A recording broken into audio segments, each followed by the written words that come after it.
Do you want to get ultra rich on your Stardew Valley farm but don't know how? Well, thanks to the new 1.6 update, there are plenty of ways to do so and quite easily. Here are the 6 best ways to get a lot of money really fast. 1. Fishing. Fishing has become very OP in the new update because of one new item. The smoker.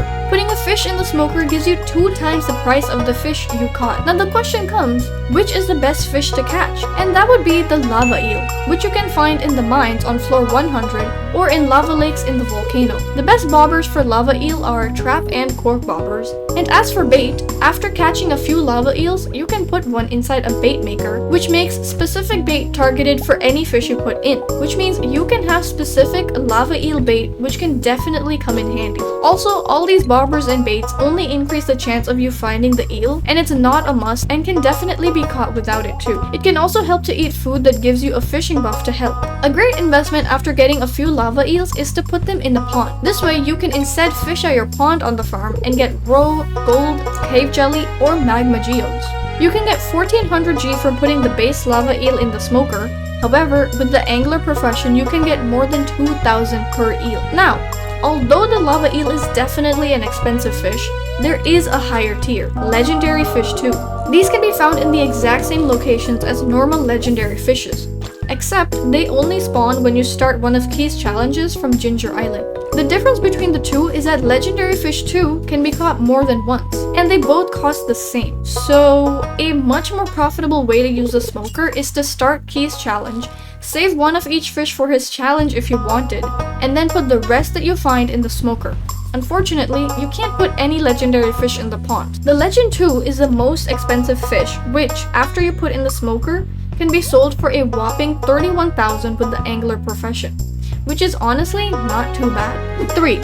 Once you earn 10,000 G in the game, Demetrius comes to your house and asks if you would either like a fruit bat cave or a mushroom cave. Now this has been an ancient debate for a very long time. However, after the 1.6 update, the choice is very easy, and it would be the mushroom cave.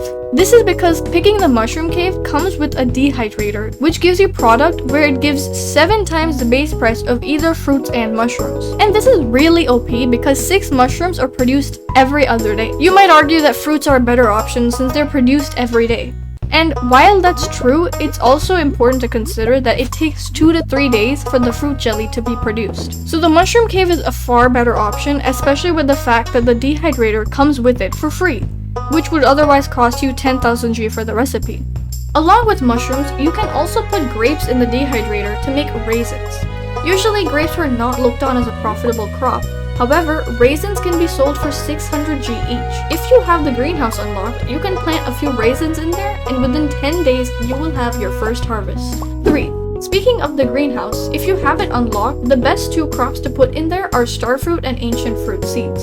I like to just split them up so you can have half of each. I know it's a popular belief that the greenhouse should only have ancient fruit, and while it's true that ancient fruit is very profitable for the preserve jar, starfruit is even more profitable for wine.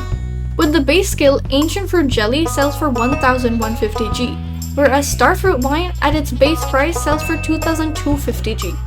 And at iridium level, aka after putting it in a cask, it can be sold for up to 4,500 G per bottle. And again, with the artisan goods upgrade, it can be sold for 6,300 per bottle. This is why it's important to also grow starfruit in the greenhouse, as it can be very profitable and might be your way to 1,000,000 Gs. Now, if you want to become as rich as Elon Musk or Bill Gates in Stardew Valley with wine, there are many places that you can plant starfruit. If you have Ginger Island unlocked, look at your potential right here. Also, side note, growing some fairy roses with honeybees in the area allows you to grow the most profitable honey year-round. Anyway, starfruit and ancient seeds can grow on Ginger Island year-round. As for pot locations, you can pretty much place starfruit pots in any indoor location and they will grow year-round. So you can place them in sheds, extra cabins, in the tunnel next to the bus, and so on. You want to put these indoors because when they're outdoors, they will be affected by the season and may not grow sometime. 4. For farming, the newly introduced animal crackers are truly cracked. You can unlock these animal crackers after receiving level 10s in all your skills and then a little more in the mastery section. After that, you can unlock this cave, and the animal crackers are a perk you can claim from the farming mastery. Animal crackers are given to any farm animals, except pigs, and will double the production of their product. So it would be most profitable to give animal crackers to ducks, goats, and ostriches. Along with the animal crackers, it's also important to pet your farm animals every day and make sure they're well fed. This way they give you better quality products, and of course, the better the quality, the more they sell. 5. The Parrot Trinket. This is another item that can be unlocked from the Mastery Cave under the Combat section.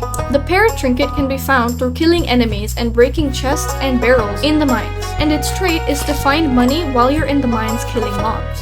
6.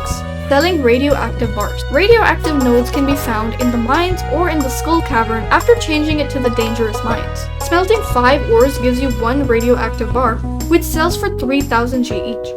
Radioactive bars are best on good luck days and also after eating food with the luck and mining buffs.